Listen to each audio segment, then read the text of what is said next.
Welcome back to Joe Stunner Boxing. Just a quick video on Lawrence Okolie because, as you may know, he is the WBC Bridgerweight champ. Beat Rosansky over in Poland, did him in a round. Good win. Most people are sort of still sceptical of the whole Bridgerweight thing, but the WBA, I think, are going to introduce the division, so it may grow.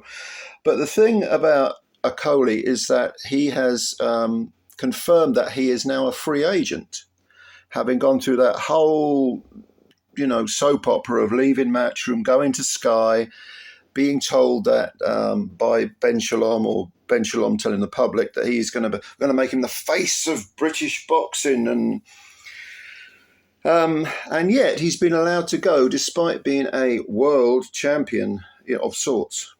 The contract's not renewed, and I don't know, maybe Okolie wanted to go, so he did a deal where he could get out of a contract, or maybe the contract's up.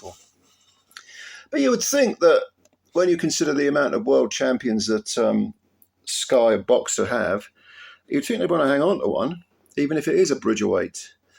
But apparently not. And this doesn't really come as a surprise, does it? Because there was talk of Okolie having the rematch with Chris Smith, which was contracted.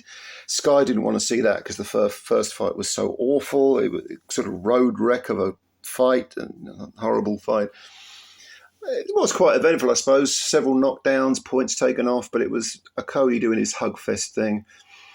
So they opted for the Bridgerweight route, which got him that belt.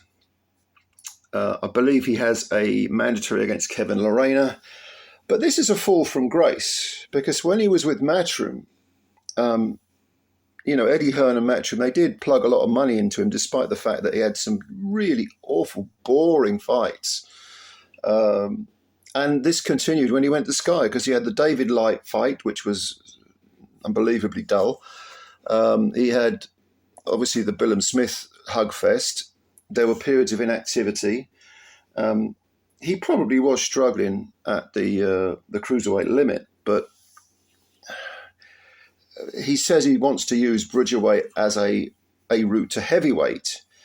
Now, again, you would think if he's going to fight at heavyweight, there may be some paychecks hanging around there. Then maybe they could match him. He could get matched with some half-decent fighters, and there's money to be made there. So again, it begs the question: why have Sky or Boxer, having invested so much money in Okolie, bearing in mind that he is a world champion, that he could go to heavyweight and pick up some decent.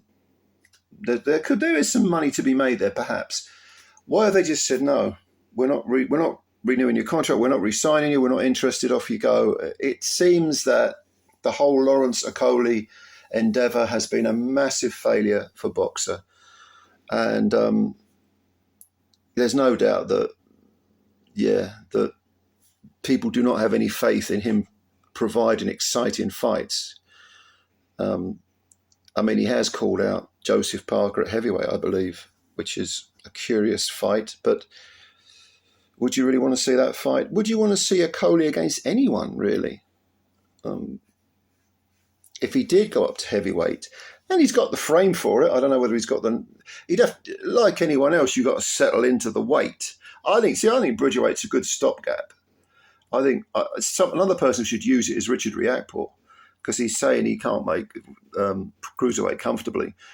Well, stop off at Bridgerweight and then, do your thing there, and then for a year, settle into the weight and then move up a little bit, incrementally, like Usyk's done,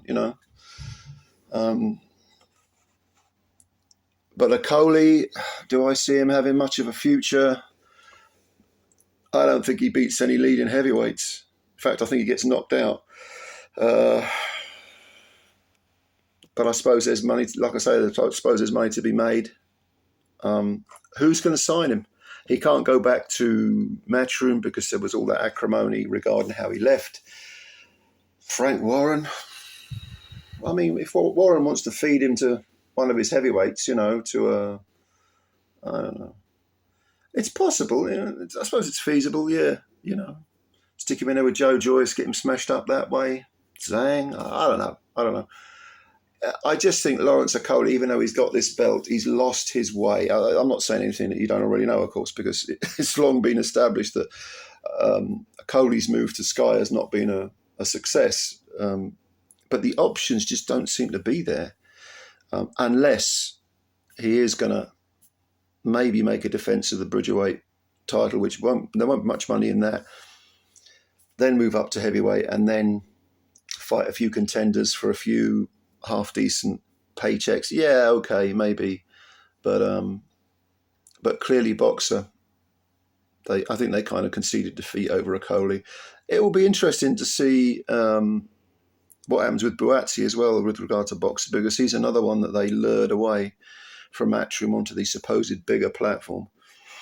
And although Buatsi hasn't been anywhere near as the disappointment that Okolie's been, nevertheless,